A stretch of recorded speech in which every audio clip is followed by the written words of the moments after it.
ఉచిత బస్సు పథకం వాస్తవంగా సూపర్ 6 అనేటటువంటి పథకాన్ని తీసుకొచ్చిన దాంట్లో ఉచిత బస్సు కూడా ఒకటి. ఇప్పుడు సూపర్ 6 లేకుండానే ఏడాది గడిచిపోతుందంటే ఒకటి అమలు చేశారు. అది ఏదైతే గ్యాస్ బండలు, ఈ ఏడాది ఒక గ్యాస్ బండ ఇచ్చారు. వచ్చే ఏడాది నుంచి ప్రతి 4 నెలలకి ఒక గ్యాస్ బండ అన్నటువంటిది ఫార్ములా తీసుకొచ్చారు. అది సూపర్ 6లో ఒక హామీ ఆచరణ అన్నట్టు. రెండవది ఉచిత బస్సు, మహిళలకు ఉచిత బస్సు అన్నటువంటిది. ఆ ఉచిత బస్సు ప్రయాణం అన్నటువంటి దానికి సంబంధించి ఈ ఏడాది కాకుండా వచ్చే ఏడాది ఉగాది నుంచి, అంటే ఆర్థిక సంవత్సరం కంప్లీట్ అయిపోయాక నెక్స్ట్ ఇయర్ కిందకు వస్తుంది.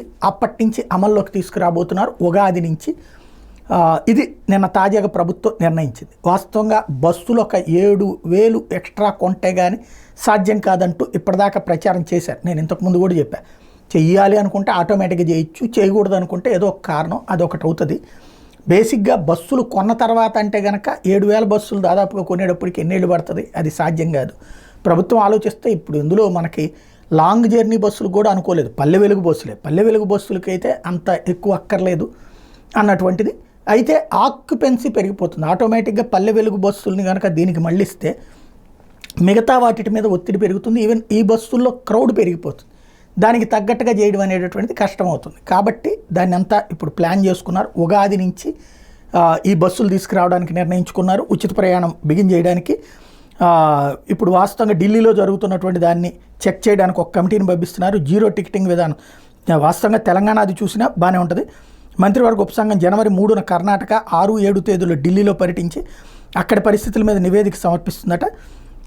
అదే సందర్భంలో విద్యుత్ బస్సులకి సంబంధించి PME బస్సు పథకం కింద కేంద్ర ప్రభుత్వం నుంచి 750 విద్యుత్ బస్సులు ఆంధ్రప్రదేశ్ గిఫ్ట్గా రాబోతున్నాయి. అవి కాకుండా మరో 1250 బస్సులు కొనాలన్నటువంటిది ప్రధానంగా వచ్చినటువంటిది. ఈ బస్సుల్ని అద్దె విధానంలో తీసుకుంటే మంచిదా, లేకపోతే ఆర్టీసీని సొంతగా తీసుకుంటే మేలా, లేకపోతే డీజిల్ బస్సులతోనే ప్రయోజనం ఉంటుందా, నిర్వహణ భారం ఏ బస్సులకైతే తగ్గుతుంది అని, అలాగే మహిళలకు ఉచిత ప్రయాణం అమలు చేసే క్రమంలో ఏవి ప్రయోజనకరం, ఇవి కొంటే బెటర్ అవి కొంటే బెటర్ అన్నటువంటిది చర్చిస్తున్నారు. అయితే ఈ బస్సులు కనుక పల్లెలకు పెడితే కనుక ఇక రోజు దాని వెనకాలనే 10 మందిని పంపించాల్సి ఉంటుంది. ఎందుకంటే ప్రధానమైనటువంటి సమస్య పల్లె ప్రాంతాల్లో ఈ ఛార్జింగ్ స్టేషన్లు ఉండడం కష్టం.